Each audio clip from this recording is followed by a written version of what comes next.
This is the Living in Clarity podcast. My name is Brandon Fisher. This is Coach Ratner. And today we're going to shine some clarity on Kanye West's tweets. Yeah, it's amazing. I didn't realize he was Jewish. I had no idea. So let me start by reading the tweet. Okay. So that the audience knows what you're talking about. All right. I'm a bit sleepy tonight, but when I wake up, I'm going DEFCON 3 on Jewish people, all caps. The funny thing is, I can't actually be anti-Semitic because black people are actually Jew. Also, you guys have toyed with me and tried to blackball anyone who ever opposes your agenda. Wow. That's a bold statement. That is. But I didn't realize that really he's Jewish. I had no idea.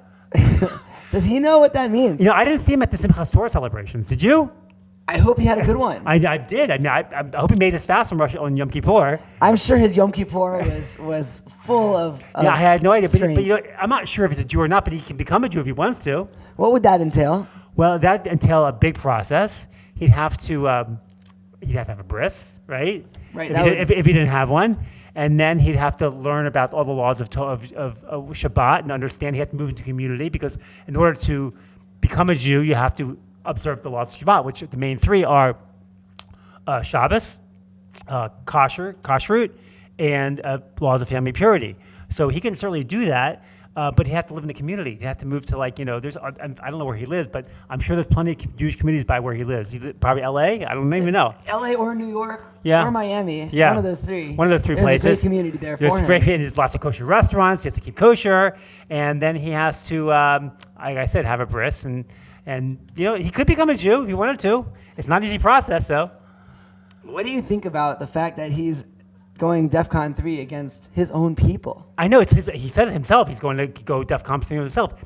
It's a whole thing that we've listened to this is very, very old news for thousands of years. The anti-Semitism that comes from people from just really ignorance, and it's something we've had to live with for our whole lives, our whole generations of Jews. Really, since the conception of the Jewish people, since Abraham had two sons, and since Isaac had two sons, you had all these nations come from those grandchildren and their grandchildren, and we're still dealing with that today. That anti-Semitism goes back 3,000, 4,000 years. Yeah. So we're used to it. We welcome things like that.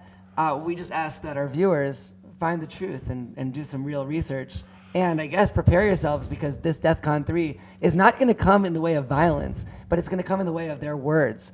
And it's not a beginning, but it's definitely waking up a movement that's going to spark another wave of anti-Semitism that we as Jews are going to have to defend and answer to. Yeah.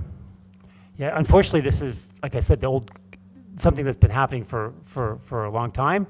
And the thing is, you think, it's Kanye West. Who's going to listen to him? But the problem is, Hitler didn't have much of a following in the 1920s, and he started slowly building it. And if someone has a voice and someone has an outlet, and people listen to them, they can change views of people. So here's the ultimate question. Yeah. Here's where the clarity might come in.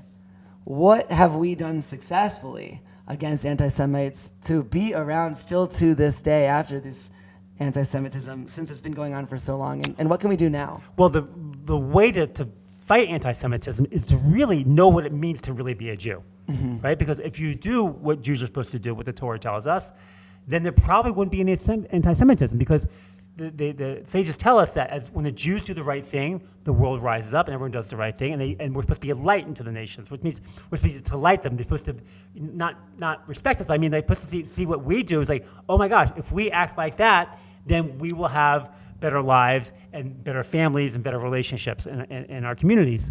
But as Jews, we have to do the right thing. That's right. It's really up to us not to be responding to these low people who are clearly ignorant in terms of what it really means to be a Jew, what the responsibility is of being a Jew. It's not about responding to them, though. It's about not letting that shake your mission in being that light in the world.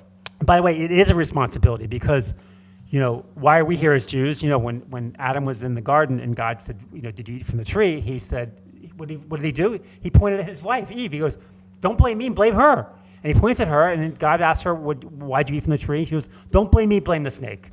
It's shirking responsibility that happened in the Garden of Eden, happened with Cain and Abel, happened with Noah in the time of Noah, and it happened with the Tower of Babel. people shirking responsibility. So God says, I can't make a holy world. I'll make a holy nation. This is where Abraham comes on the scene. Abraham comes on the scene, and he takes responsibility for and was having clarity. He knew with clarity that there was a creator of the universe, and that God put us here for a purpose. So the way to combat anti-Semitism, when we see posts like this that do and should disturb us as Jews, is to step up into that role of responsibility that he's criticizing. Yeah. And to really show the world what it really means to live with clarity, with morals, with connection, and to be light. Yes, exactly. That's your dose of clarity today. Thank you for listening to today's podcast. See you next time.